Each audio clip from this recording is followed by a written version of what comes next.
নমস্কার, এনবিপি ইউনানি আয়ুর্বেদ রিসার্চ সেন্টারের বিশেষ অনুষ্ঠানে আরো একবার আমাদের সকল দর্শক বন্ধুদের জানাবো অনেক অনেক স্বাগত। আরো একবার আপনাদের জন্য গুরুত্বপূর্ণ কিছু বিষয় নিয়ে আলোচনা করব। প্রত্যেকদিনই কিছু গুরুত্বপূর্ণ বিষয় নিয়ে আলোচনা করি। আসলে মুখের একটা ছোট্ট পিম্পলস নিয়ে আলোচনাও কিন্তু গুরুত্বপূর্ণ, কারণ একটা ছোট্ট পিম্পলসের যদি সঠিকভাবে আপনি পরিচর্যা না করেন তাহলে সেটা বড় আকার ধারণ করবে, ঘা হয়ে যেতে পারে, মুখে গর্ত হয়ে যেতে পারে, আর যেটা সারা জীবন আপনাকে বহন করে নিয়েও যেতে হতে পারে। তাই সবকিছুকেই গুরুত্ব দিন, ছোট সমস্যা হোক বা সমস্যা বড় হোক। তাই ব্রণ সমস্যা হোক বা আপনার হার্টের সমস্যা হোক, সবকিছুর দিকে আপনার নজর কিন্তু আপনাকে রাখতেই হবে।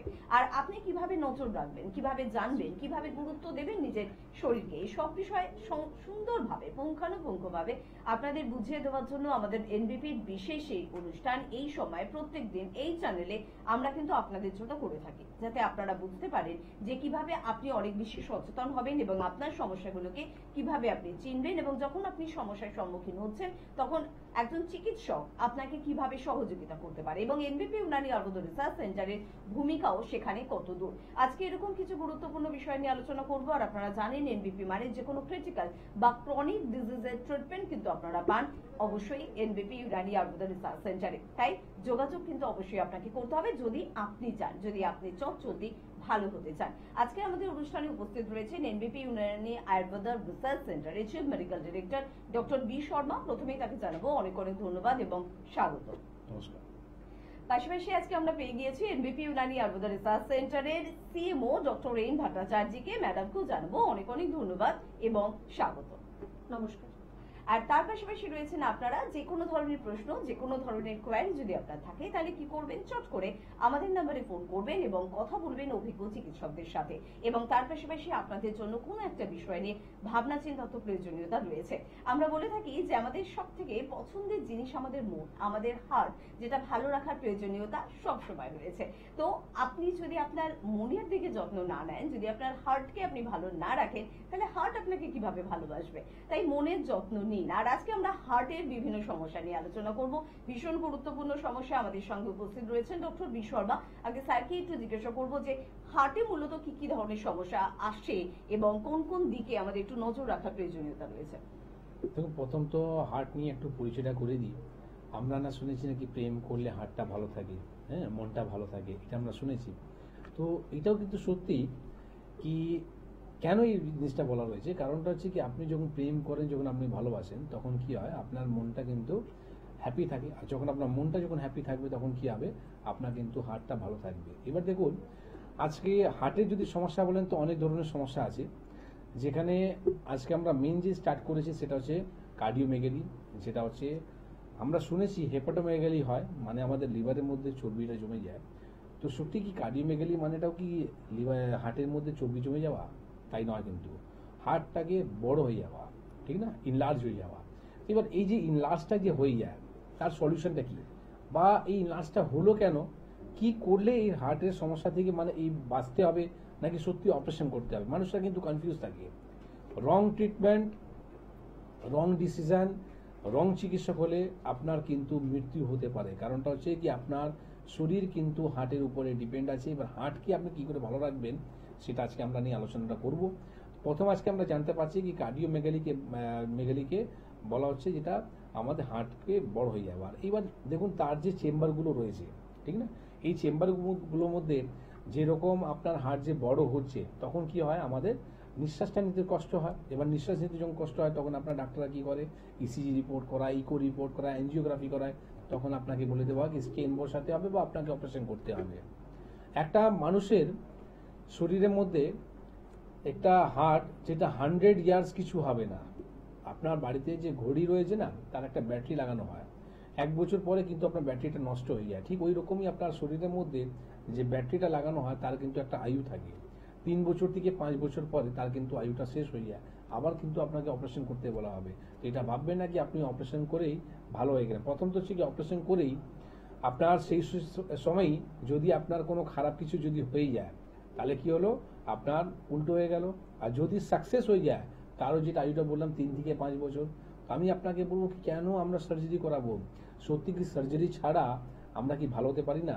সামান্য একটা লসুন, ঠিক না, আপনাকে আমি বলছি না কি আপনি আমার কাছে আসুন, আগে রোগকে নিয়ে আগে পরিচয়টা হন কি রোগটা কি। কি করলে আমরা রোগ থেকে বাঁচতে পারবো। সামান্য এক কোয়া রসুন যে মানুষরা ডেইলি যদি ব্যবহার করে সকালবেলা খালি পেটে, আর উষ্ণ গরম জল যদি খায়, আমি আপনাকে বলছি আপনি রিপোর্টটা করান, আপনি ইসিজি ইকো রিপোর্টটা কিন্তু নর্মাল আসতে বাধ্য। তো সামান্য একটা হার্বস, আজকে আয়ুর্বেদ যদি বলে না কি ডাক্তারও এই মেডিসিনগুলো, এত মেডিসিনগুলো, তো দেখুন আপনার যে খাওয়ার যে থালিগুলো রয়েছে তার মধ্যে ভাত আছে, ডাল আছে, সবজি আছে, জল আছে, চাটনি আছে, পাঁপড় আছে, তো এত রকম যে খাবারগুলো রয়েছে ঠিক ওই রকমই এগুলো কিন্তু হার্বস আছে, এর মধ্যে কোনো রকম আপনার কেমিক্যাল দেওয়া নেই। আয়ুর্বেদ যদি অথেন্টিক থাকে, এবার কিন্তু ম্যাক্সিমাম আমরা পাই, যেটা আজকে আমি নামতলার একটা পেশেন্ট পেলাম, সে পেশেন্ট নাকি কোনো ওষুধে গায়ে নাম লেখা নেই, কোনো কম্পোজিশন লেখা নেই, ও নাকি আয়ুর্বেদ বলে সেখানে ব্যবহার করছে। তো এখানে এগুলো কি হচ্ছে, আয়ুর্বেদকে বদনাম করা। আপনি কতটা অথেন্টিক আয়ুর্বেদ আপনি ব্যবহার করছেন, তাহলেই কিন্তু সাকসেস আপনার কাজটা হবে। একদম। আমরা আজকে আমাদের হার্টের সমস্যা নিয়ে আলোচনা করছি, পাশাপাশি আপনাদের সমস্যা নিয়েও আলোচনা করতে হবে। আমাদের বন্ধু আছেন, কে আছেন বলবেন। নমস্কার। আমি এগরা থেকে বলছি রিয়া। রিয়া বলুন, বয়স কত? আমার 27 বছর। কি সমস্যা হচ্ছে রিয়া? আমার মেয়ে মানে 1.5 বছর হয়ে গেল, মানে কিছু মানে প্রচুর রোগা, মানে কিছু খেতে চাই না। আচ্ছা, খাওয়া হলেই মানে বাইরে কান্না। আচ্ছা, ওনার কোনো রকম রিপোর্ট করা হয়েছে? রিপোর্ট করা মানে পায়খানা, পেশাব টেস্ট করা, যা কিছু রিপোর্টই করা হয়নি। আচ্ছা, ডেইলি কি পটি হয়? হ্যাঁ হয় প্রতি। আচ্ছা, খাবার রুচিটা কেমন?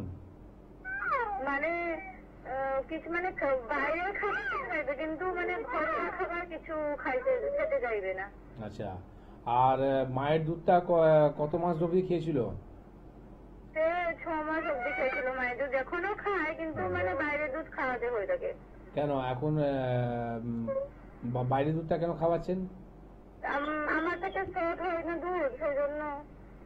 এটা কিন্তু একটা ভালো জিনিস পেলাম, এটা এখন অবধি আপনি যেটা বললেন কি আমি এখন অবধি দুধটা খাওয়াচ্ছি, তো সেটা সত্যি এটা করা উচিত।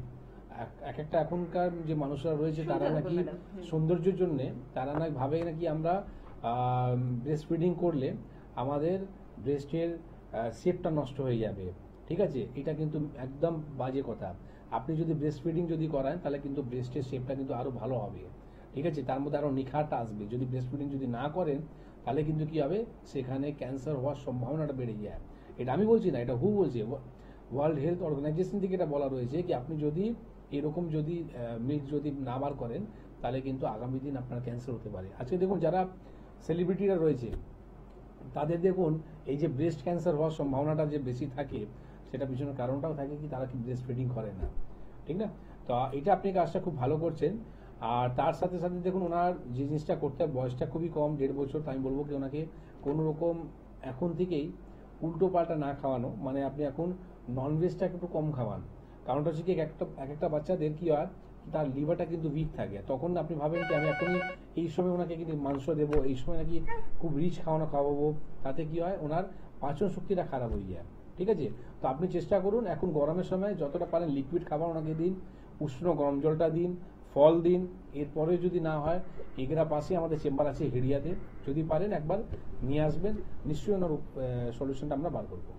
একদম। আর আমাদের হেল্পলাইন নাম্বার জানেন তো, অর্থাৎ এনবিপি নিজস্ব নাম্বার 9830235527 বা 37, এই দুটি নাম্বার আপনাকে কিন্তু আপনার মোবাইলে সেভ করতে হবে, ফোন করতে হবে, কথা বলতে হবে। কারণ অনুষ্ঠান দেখছেন, স্যারের কথা শুনছেন, ম্যাডামের কথা শুনছেন, ভীষণ ভালো লাগছে, কিন্তু আপনি ভুলে গেলেন নাম্বার দুটো নোট করতে, তাহলে আখেরে নিটফল 0 হয়ে যাবে, কারণ আপনি যোগাযোগ করতে পারবেন না, আপনার সমস্যা নিয়ে কথা বলতে পারবেন না। তো চলুন পরের বন্ধুর সঙ্গে একটু কথা বলে নিই। কে আছেন? নমস্কার। হ্যাঁ নমস্কার, আমি ঘাটাল থেকে বলছিলাম। ঘাটাল থেকে বলছেন, বলুন কি সমস্যা আছে? সমস্যা হচ্ছে সকালবেলা ঘুম থেকে উঠলে পায়ের গোড়ালি দুটো প্রচুর পরিমাণে যন্ত্রণা করে, তারপর কিছুক্ষণ হাঁটার পরে ঠিক হয়ে যায়। এটা ইউরিক অ্যাসিডের লক্ষণ আছে। এটা সিমটমস অফ ইউরিক অ্যাসিড। আপনি একটা ব্লাডে রিপোর্ট করান ইউরিক অ্যাসিড, আর এই ইউরিক অ্যাসিড রিপোর্টটা করলে আপনি জানতে পারবেন কি আমার বেশি রয়েছে। তার জন্য আপনাকে যেটা খেতে হবে, ঢেঁড়সটা আপনাকে বন্ধ করতে হবে, মসুর ডাল খাবেন না, পালক শাক খাবেন না। ঠিক আছে, এই খাবারগুলো আপনাকে নিষেধ রাখুন। জল আপনি বেশি করে খান। কারণটা হচ্ছে কি দেখুন, আপনার যদি ইউরিক অ্যাসিড যদি বেশি থাকে তাহলে কি হয় আগামী দিন আপনার কিন্তু কিডনির সমস্যা আসতে পারে। ঠিক আছে, আজকে ক্রিয়েটিনিন লেভেলটা যে হাই হয়ে যায় বা আপনার কিডনি যে খারাপ হয়, সেটাও কিন্তু কারণ কোনো না কোনো জায়গায় আপনার ইউরিক অ্যাসিডটা থাকে। এই কারণে যে বলবো একটু সেফ থাকুন, যেহেতু আপনার গলা শুনে মনে হলো আপনার বয়সটা খুবই কম, তো একটু আপনাকে প্রিপারেশন নেওয়া দরকার আছে, ব্লাড রিপোর্ট অবশ্যই করা। হ্যাঁ, অবশ্যই। আমি একেবারে সরাসরি এবার একটু ম্যাডামের কাছে চলে যাব, যেহেতু হার্টের বিষয় নিয়ে আলোচনা করছি এবং প্রত্যেকে স্যারের সাথে কথা বলতে ভীষণ ভালোবাসে, পছন্দ করে। তবে যখন কোনো সাবজেক্ট নিয়ে আলোচনা করতে হয়, খুব মন থেকে বলছি, ম্যাডামের সাথে আলোচনা করতে আমার সব থেকে বেশি ভালো লাগে। তো ম্যাডামের থেকে এই যে আজকে সাবজেক্টটা ম্যাডাম একটু আলোচনা করব, যে কি এই সমস্যাটা, কি এর সিমটম, কি করে বুঝবো আমরা বিষয়টাকে? কার্ডিওমেগালি এমনিতে আপনি হয়তো সেটা ফিল করতে পারবেন না, কারণ একটু শর্টনেস অফ ব্রিদিং মানে শ্বাস নিতে আপনার কষ্ট হওয়া বা একটু বুকে ব্যথা বা বুকে চাপ লাগা অনুভব করলে আপনার হয়তো মনে হবে যে হয়তো সেটা আপনার গ্যাসের সমস্যা থেকে হচ্ছে বা আপনার অ্যাজমার প্রবলেম রয়েছে। কার্ডিওমেগালি বেসিক্যালি আমরা যখন এক্সরে রিপোর্ট করাই, চেস্ট এক্সরে, তার মধ্যে কিন্তু চলে আসে যে আপনার কার্ডিওমেগালির সমস্যা রয়েছে। আমাদের হার্টের মধ্যে 4টে চেম্বার থাকে, যেটা অলিন্দ আর নিলয়, দুটো অলিন্দ দুটো নিলয় থাকে।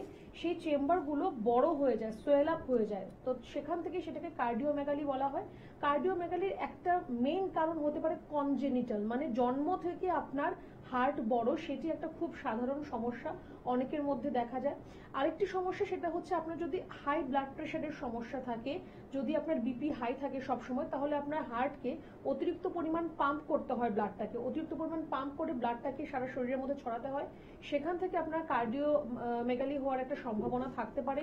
যদি কোলেস্টেরলের মাত্রা থাকতে হবে, আর একটু তখন আপনার নিজেকে রেস্টে রাখার প্রয়োজন রয়েছে। যাদের ডেক্সট্রোকার্ডিয়াক যারা রয়েছেন, মানে হার্ট উল্টো সাইডে একটি সমস্যা, তাদের ক্ষেত্রে কার্ডিওমেগালির যে প্রবলেমটি বেশি পরিমাণ দেখা দেয়, যেহেতু জন্মগতভাবেই হার্টের সাইডটা অপোজিট দিকে থাকে, তো তার জন্য কার্ডিওমেগালি তাদের কিন্তু একদম ছোটবেলা থেকেই দেখা দেয়, আর সেটা কনজেনিটাল, তার থেকে কোনো ধরনের কোনো সমস্যা তাদের মধ্যে আসবে না। একদম এই বিষয়ে আমরা থাকবো, আরো অনেক কিছু জানার ইচ্ছে আমাদের প্রত্যেকের কিন্তু রয়েছে, কিন্তু আপনার সাথেও কথা বলতে হবে। কে আছেন বলবেন? নমস্কার। নমস্কার, আমি হাওড়া থেকে সাহেব মল্লিক বলছি। হ্যাঁ বলুন, কি সমস্যা আছে? সমস্যা হচ্ছে আমার যে কোনো খাবার খেলেই প্রচন্ড গ্যাস উৎপন্ন হয়, আচ্ছা, থেকে মুক্তি পাবার উপায় জানতে চাই। আপনার বয়সটা একটু জানাবেন আমাদের। 38। ওকে। আচ্ছা, আপনার স্টুল কি ক্লিয়ার হয়, পেট পরিষ্কার হয় আপনার? পরিষ্কার ঠিকভাবে হয় না, কিন্তু এটাই হচ্ছে মেন আসল রিজন। আপনাকে পেটকে পরিষ্কার করতে হবে, যার কারণটা হচ্ছে কি আপনি যে ধরুন আপনার, যদি একটা উদাহরণ দিলাম, আপনার একটা নর্দমার মধ্যে যদি আপনি জল মারছেন, আর জল যদি পুরোপুরি যদি বার না হয়, আর সামান্য জল যদি রয়ে যায়, ময়লাটা যদি রয়ে যায়, তাহলে কি হবে, সেখানে একটা ব্যাড স্মেল আসবে। ঠিক আছে, সেই ময়লাটা যদি পড়ে থাকে, তাহলে আগামী দিন কিন্তু আপনার নর্দমাটা নষ্ট করতে পারে। ঠিক ওই রকমই আপনার যে এই যে স্টুল যে ক্লিয়ার না হওয়ার কারণটা, আপনার গ্যাস উৎপন্ন হবে, প্লাস এখান থেকে কি হবে যে আমাদের আঁতগুলো, মানে ইন্টেস্টাইন যে সমস্যাগুলো থাকে, মানে জিআরডি সমস্যাগুলো উৎপন্ন হবে, অনেক রকম সমস্যাগুলো তৈরি হবে। আমরা বলি না বারবার, শরীরে ইঞ্জিন হচ্ছে পেট, তো আপনাকে পেটকে আগে পরিষ্কার করার চেষ্টা করুন, যাতে খাওয়ার মধ্যে আপনি ফাইবার জাতীয় জিনিসটা খান, আপনি ফ্রুটস ভেজিটেবলস বেশি করে খান, তার সাথে সাথে আপনি জল বেশি করে খান, আর উষ্ণ গরম জলটা অবশ্যই ব্যবহার করুন। ঠিক আছে, এরপর যদি আপনার সলিউশনটা যদি না হয়, হাওড়াতে আমাদের চেম্বার আছে, শিবপুরে আছে, দাসনগরে আছে, বেলুরে আছে, যেখানে আপনার সুবিধা হবে সেখানে সে যোগাযোগ করুন, যাতে আপনি প্রপার ট্রিটমেন্ট সঠিকভাবে করতে পারেন। ঠিক না, ট্রিটমেন্ট আপনি করাতে পারেন, কিন্তু সঠিক ট্রিটমেন্ট যদি না হয়, আজকে মানুষরা যখন আমাদের কাছে চেম্বারের মধ্যে আসে, তারা কিন্তু এক গাদা গাদা রিপোর্ট, ঠিক আছে, পুরো সব জায়গায় ঘুরে চলে আসছে। কারণটা হচ্ছে সলিউশন হতে পারছে না কেন?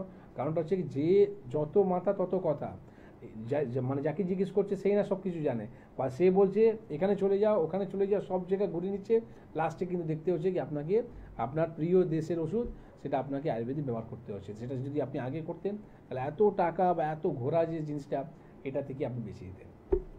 একদম। তো আমরা আবারও আমাদের বিষয়ের মধ্যে একটু যাওয়ার চেষ্টা করব, এবং পাশাপাশি আপনাদের আরো একবার মনে করিয়ে দেবো, সমস্যা আপনার যাই হোক না কেন, আমাদের হেল্পলাইন নাম্বার কিন্তু প্লিজ নোট করতে ভুলবেন না, কারণ অনেকে অনুষ্ঠান দেখতে দেখতে ওই নাম্বারটি নোট করতে ভুলে যায়, ফলে যোগাযোগ করাটা কিন্তু হয় না। ম্যাডামের কাছে ছিলাম, আবারও বিষয়ে একটু যাবো ম্যাডাম, এরপর আর কি শুনবো বিষয়টি সম্পর্কে।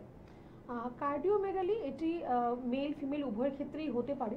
প্রথমেই বললাম যে ভয়ের কোনো কারণ নেই, যদি আপনার কার্ডিওমেগালির মতো সমস্যা হচ্ছে, কার্ডিওমেগালি থেকে কোনো প্রবলেম নেই, কিন্তু তার পরবর্তী যে আপনার সমস্যাগুলো, যে আপনার হার্ট ব্লকেজ হয়ে যাওয়া বা আপনার যে চেম্বারগুলো আস্তে আস্তে ছোট হয়ে যাওয়া, তার মধ্যে ফ্লুইড অ্যাকুমুলেশন হতে পারে, যেটা ইডিওপ্যাথিক কজ একটি। তো এইগুলো থেকে কিন্তু আপনার হার্টের আরও অন্যান্য সমস্যা আপনার শুরু হতে পারে। আস্তে আস্তে আমাদের যে পালমোনারি এয়ারওয়ে যেটা, সেটা আস্তে আস্তে আপনার ছোট হয়ে যাবে, সংকুচিত হয়ে যাবে, শ্বাস প্রশ্বাসে আপনার কষ্ট শুরু হবে, আপনার বুকে বুকে ব্যথা, কন্টিনিউয়াস একটা আপনার চেস্ট পেইন আপনার মধ্যে থাকবে, তার জন্য আপনাকে রেগুলার মেডিকেশনের মধ্যে থাকতে হবে।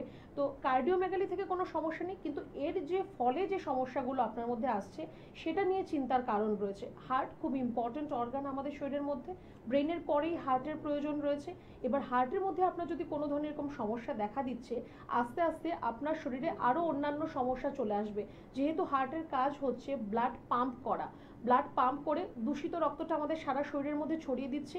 আবার সেই যে রক্তটা যখন আমাদের শরীরের মধ্যে আবার যখন সেটা ময়লা জমে যাচ্ছে আমাদের রক্তের মধ্যে, যেটাকে আমরা ফ্যাট ডিপোজিশন বলে থাকি, সেটা কিন্তু ঘুরে আবার আমাদের হার্টের মধ্যেই যাচ্ছে। তো সেই যে ফ্যাটগুলো ডিপোজিশন হচ্ছে সেখান থেকে কিন্তু আপনার কোলেস্ট্রল, ট্রাইগ্লিসারাইড এই মাত্রাগুলো আপনার বাড়বে, এখান থেকে হার্ট অ্যাটাকের একটা সম্ভাবনা সৃষ্টি হতে পারে। তো এটা একটা খুব ইম্পর্টেন্ট ব্যাপার যে আপনার খাওয়া দাওয়ার মধ্যে ফ্যাট জাতীয় জিনিসগুলো একটু কম করতে হবে। আপনার খাওয়া দাওয়ার মধ্যে অতিরিক্ত পরিমাণ যে ড্রাই খাবার সেগুলোকে একটু কম করতে হবে। একটু হার্টের যত্ন নিন, তার জন্য একটু রেগুলার এক্সারসাইজ করা বা একটু প্রাণায়াম, যোগা এগুলো করা, সেগুলো আপনাদের কিন্তু প্রত্যেক দিন আপনাদের খাদ্য তালিকার মধ্যে চেঞ্জ করতে হবে, লাইফস্টাইলের মধ্যে চেঞ্জ করতে হবে।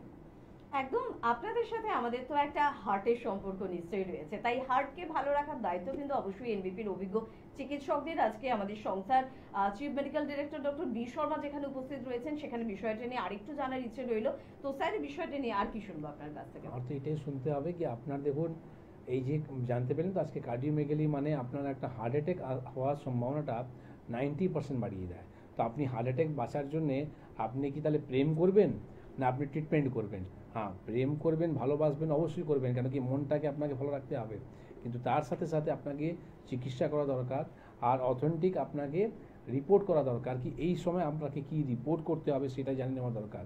তো দেখুন, সামান্য একটা প্রবলেম সেটা কিন্তু আগামী দিন আপনার বড় হতে পারে। তো সেই টাইমে আপনি ট্রিটমেন্টটা করান যাতে এই সমস্যা থেকে আপনি পুরোপুরি ভালো হতে পারে। একদম, আর সম্পূর্ণভাবে ভালো হওয়ার জন্য কিন্তু যোগাযোগের প্রয়োজনীয়তা রয়েছে, এবং বারংবার বলি না যে কোনো ধরনের সমস্যা হোক তার ট্রিটমেন্ট কিন্তু রয়েছে এনবিপি ইউনানি আয়ুর্বেদ রিসার্চ সেন্টারে। এবং যাদের অলরেডি হার্ট অ্যাটাক হয়ে গিয়েছে তারা এই অনুষ্ঠানটা যেরকম মনোযোগ সহকারে শুনছেন, যারা হার্টকে ভালোবাসেন, হার্টের যত্ন নিতে চান, বা মাঝে মধ্যে বুকে একটা হালকা পেন হচ্ছে, না জানি আমার এটা হার্ট অ্যাটাকের লক্ষণ না তো, বা আজকে যে বিষয়টা নিয়ে আলোচনা করছি এটার সাথে আমি মানে যুক্ত হচ্ছি না তো, বা এটা আমার হচ্ছে না তো এই সমস্যাটা। তো ভাবনা চিন্তা বেশি করলে কিন্তু না হলেও আপনার হার্টের সমস্যা চলে আসবে। বেশি ভাববেন না, বেশি টেনশন নেবেন না, সরাসরি চলে যান আপনার পছন্দের চিকিৎসকের কাছে। সেটা যে কোনো প্যাথি হতে পারে, যে কোনো ডক্টর হতে পারে, কিন্তু একটু দেখুন যে সেখানে সঠিক ট্রিটমেন্টটা হচ্ছে তো, সেই চিকিৎসক সঠিকভাবে আপনাকে ভালো করার দিকে এগিয়ে নিয়ে যাচ্ছেন তো। আর যদি আপনার ভরসা থাকে এনবিপি ইউনানি আয়ুর্বেদ রিসার্চ সেন্টারের অভিজ্ঞ চিকিৎসকদের প্রতি, তাহলে তো অবশ্যই আপনি যোগাযোগ করতেই পারেন আমাদের সাথে। স্ক্রিনে যাচ্ছে আমাদের ফোন নাম্বার, সেই নাম্বারে কিন্তু আপনাদের যোগাযোগ করতে হবে। পাশাপাশি চট করে আপনাদের একটু জানিয়ে রাখবো যে আমাদের চেম্বারগুলোর কথা। বহু চেম্বার আমাদের কিন্তু রয়েছে, আমাদের বনগাঁয় কিন্তু চেম্বার রয়েছে, আর বনগাঁ চেম্বারে কিন্তু এবারে আপনারা পেয়ে যাচ্ছেন ডক্টর এস ভাদুরীকে, অবশ্যই যোগাযোগ করতে পারেন। আর গঙ্গারামপুরে আপনারা পাচ্ছেন ডক্টর এস ঘোষালকে, ক্যানিংয়ে পাচ্ছেন ডক্টর আর দেকে, আসানসোলে পাচ্ছেন আমাদের সংস্থার ডিরেক্টর বি শর্মাকে, বর্ধমানে পাচ্ছেন ডক্টর বি শর্মাকে, মালদায় আমাদের চেম্বার রয়েছে এবং মালদা চেম্বারে আপনারা পেয়ে যাচ্ছেন ডক্টর এস ঘোষালকে, বহরমপুরে আপনারা পেয়ে যাচ্ছেন ডক্টর এ হালদারকে, কাকদ্বীপে আপনারা পাচ্ছেন ডক্টর এস ভাদুরীকে, পেয়ে যাচ্ছেন অবশ্যই দুর্গাপুর চেম্বারে ডক্টর বি শর্মাকে, পেয়ে যাচ্ছেন বোলপুর চেম্বারে ডক্টর এস ভাদুরীকে, পেয়ে যাচ্ছেন কোচবিহার চেম্বারে ডক্টর এস ঘোষালকে, পেয়ে যাচ্ছেন কৃষ্ণনগর চেম্বারে ডক্টর এ হালদারকে, রায়গঞ্জে আপনারা পাচ্ছেন ডক্টর এস ঘোষালকে, হেরিয়াতে আমাদের চেম্বার রয়েছে, পেয়ে যাচ্ছেন ডক্টর এ হালদারকে, মেচেদা চেম্বারে পাচ্ছেন ডক্টর বি শর্মাকে, খড়গপুরে পেয়ে যাচ্ছেন ডক্টর বি শর্মাকে, পেয়ে যাচ্ছেন শিলিগুড়ি চেম্বারে ডক্টর এস ঘোষালকে, হলদিয়ায় পেয়ে যাচ্ছেন ডক্টর এ হালদারকে, ত্রিপুরার বন্ধুরা আগরতলা চেম্বারে পেয়ে যাচ্ছেন ডক্টর এন ভট্টাচার্যকে, শিলচর চেম্বারে এবার পাচ্ছেন কিন্তু ডক্টর এস ভাদুরীকে, পেয়ে যাচ্ছেন অবশ্যই বাঁকুড়া চেম্বারে ডক্টর এ হালদারকে, আরামবাগ চেম্বারে পাচ্ছেন ডক্টর এ হালদারকে, আলিপুরদুয়ারে পেয়ে যাচ্ছেন ডক্টর বি শর্মা এবং পাচ্ছেন অবশ্যই ডক্টর এস ঘোষালকে, একটু ফোন করে একটু জেনে নেবেন। জামশেদপুর চেম্বারে পেয়ে যাচ্ছেন ডক্টর এন ভট্টাচার্যকে, গুয়াহাটি চেম্বারে পেয়ে যাচ্ছেন ডক্টর এস ঘোষালকে, পুরুলিয়া চেম্বারে পেয়ে যাচ্ছেন ডক্টর এ হালদারকে, ঝাড়গ্রাম চেম্বারে পেয়ে যাচ্ছেন ডক্টর এ হালদারকে, ডিব্রুগড় চেম্বারে পেয়ে যাচ্ছেন ডক্টর এস ঘোষালকে। তবে আপনার জন্য একটা দায়িত্ব ছেড়ে দিলাম, সেটা হচ্ছে হেল্পলাইন নাম্বারে ফোন করবেন আপনি যে চেম্বারে যোগাযোগ করতে চাইছেন। যদি আপনি চান যে আমি ডক্টরের নাম জানবো, তাহলে জানার অধিকার সম্পূর্ণভাবে রয়েছে। আর আপনি যদি মনে করেন যে না, এনবিপির প্রত্যেকজন চিকিৎসকের ট্রিটমেন্ট তো সেম, তো সেখানে আমার কোনো দ্বিধা নেই, আমার কোনো যে কোনো ডক্টর হলেই আমার জন্য যথেষ্ট, তো সেখানে নাম না জানলেও হবে, শুধুমাত্র চলে আসুন, ভালোবাসা নিয়ে চলে আসুন, বিশ্বাস নিয়ে চলে আসুন, যথেষ্ট আপনার জন্য। আমরা তো আমাদের 100%টা দেওয়ার চেষ্টা করব। তার পাশাপাশি বলবো মধ্যমগ্রামে আমাদের কিন্তু চেম্বার রয়েছে, ল্যান্সটাউনে আমাদের চেম্বার রয়েছে, হাতিবাগান চৌমাথার একদম কাছে আমাদের চেম্বার রয়েছে, খিদিরপুরে আমাদের চেম্বার রয়েছে, হাওড়ার বন্ধুদের জন্য শিবপুর, বালচিপুরি বাজার, দাসনগর এবং বেলুড়ে চেম্বার রয়েছে প্রত্যেক বৃহস্পতিবার করে। দক্ষিণ 24 পরগনার বন্ধুরা আমতলায় চেম্বারে কিন্তু পেয়ে যান সংস্থার ডিরেক্টর বি শর্মাকে। আর তার পাশাপাশি আপনারা রয়েছেন ফোনে, অবশ্যই চাইলে আপনারা যোগাযোগ করতে পারেন এবং কথা বলতে পারেন স্যার এবং ম্যাডামের সাথে। আমরা আজকে হার্টের বিষয় নিয়ে আলোচনা করছিলাম, আরেকটা বিষয় একটু ছোট করে স্যারের কাছে জানবো, যাদের অলরেডি হার্ট অ্যাটাক হয়ে গিয়েছে, তো তাদের কি বিষয়টির উপর আরেকটু বেশি যত্নশীল হওয়া উচিত, যে আমার দ্বিতীয়বার কি আবার হার্ট অ্যাটাক হওয়া বা এই ধরনের সমস্যা হওয়ার প্রবণতা তাদের একটু বেশি থাকে? এক্স্যাক্টলি, কারণটা হচ্ছে দেখুন, আমরা যেটা বইতে দেখে থাকি, যেটা দেখুন প্র্যাকটিক্যাল মানুষের যদি না বোঝানো হয় না, তাহলে কিন্তু সাধারণ মানুষ কিন্তু বোঝে না। আমরা দেখুন বইতেও দেখে থাকি, যখন একবার হার্ট অ্যাটাক হলো, তো সেখানে দ্বিতীয়বার হার্ট অ্যাটাক হওয়ার পর মানুষরা কিন্তু বাঁচার চান্সেসটা অনেকটা কমে যায়, কিন্তু তৃতীয় হার্ট অ্যাটাক হওয়ার পর বইতেও দেখিয়েছে কি মানুষরা কিন্তু মারা যায়। তো আপনার যদি একবার যদি হয়ে গেছে, তো এবার আপনাকে কিন্তু খুব সাবধানে থাকতে হবে। কারণটা হচ্ছে কি, দ্বিতীয়বার থেকে, যেমন আজকে আমতলাতে একটা পেশেন্ট আমি পেলাম, তারা দুবার কিন্তু হার্ট অ্যাটাক হওয়ার পর কিন্তু আমার সামনে ছিল। আমি বললাম কি, এবার আপনি ঠিকঠাক করে চিকিৎসাটা করান, নাহলে এইবার দেখুন আপনিও ট্রিটমেন্ট করলেন, সার্জারি করলেন, তারপরেও কিন্তু আপনার অ্যাটাকটা আবার আসলো। এইভাবে যদি আপনার চলতে থাকে, তো আমার মনে হয় না এবার 3বার পরে আপনি আর বাঁচতে পারবেন। তো সেখানে আপনাকে যে মেডিসিন দেওয়া হয়, সেটাতে কি দেওয়া হয়, ব্লাডকে থিন করার জন্যে, মানে রক্তকে পাতলা করার জন্যে। তো তাতে কি হয়, আপনি হয়তো স্বাভাবিক আপনি লিফটটা পান, কিন্তু এইরকম যে আপনার হাড়টা যে বড় রয়েছে, তার যদি আপনি চিকিৎসাটা যদি না করেন, আপনি অর্জুন ছাল প্রতিদিন যদি আপনি অর্জুন ছালের যদি আপনি ডাস্ট 1 চামচ করে দিনে 2বার গরম জলের সঙ্গে খান, তাতে কিন্তু আপনার হাড়টা ভালো থাকবে। অনেক এরকম হার্বস আছে যেখানে আমরা ন্যাচুরালি ভালো থাকতে পারি, এইরকম সার্জারি থেকে বাঁচতে পারবো। একদম, অবশ্যই পরের বন্ধুর সঙ্গে একটু কথা বলবো। কে আছেন আমাদের সাথে? নমস্কার। নমস্কার, আমি প্রতিনিধিতা বলছি বরানগর থেকে। বড়নগর থেকে কি সমস্যা আছে? স্কুল উঠছে, প্রচুর স্কুল উঠছে। বয়স কত? 25। 25? হ্যাঁ। 25 বছর, হেয়ার ফলিং এর প্রবলেম। এইটুকু হ্যাঁ। বয়সের মধ্যে যে হেয়ার ফল হচ্ছে, আপনার পিরিয়ডটা কেমন হয়, মাসিকটা কেমন হয়, ঠিক টাইমলি হয়? মাঝে মাঝে বন্ধ হয়ে যায়। তো এইটাই তো হচ্ছে মেন সমস্যা। আমি তো আপনাকে দেখুন, আপনি প্রবলেমটা বললেন, আমি এত কিছু না করে একটাই সমস্যাটা কেন বললাম, কারণটা হচ্ছে কি, এই সময় হারমোনসে ইমব্যালেন্স হয়। এই সময় আপনাদের কি হয়, আপনার দেখবেন পিরিয়ডটা টাইমলি হয় না। এই যে 25 বছর বয়সের মধ্যে আপনি বলছেন কি আমার পিরিয়ডটা 2বার করে হচ্ছে, ঠিক আছে, বা হচ্ছে না 2 মাস ধরে। তো এইরকম যে ইরেগুলার যে মেনস্ট্রুয়েশন হয়, তার পিছনে কারণটা হচ্ছে কি আপনার পিসিওডি হওয়ার সম্ভাবনাটা বেড়ে যায় কম বয়সের মধ্যে। তো আপনি একটা সোনোগ্রাফি রিপোর্ট করান, আপনার পেটে একটা সোনোগ্রাফি রিপোর্ট করলে আপনি জানতে পারবেন কি আপনার ওভারিতে আপনার সিস্ট রয়েছে।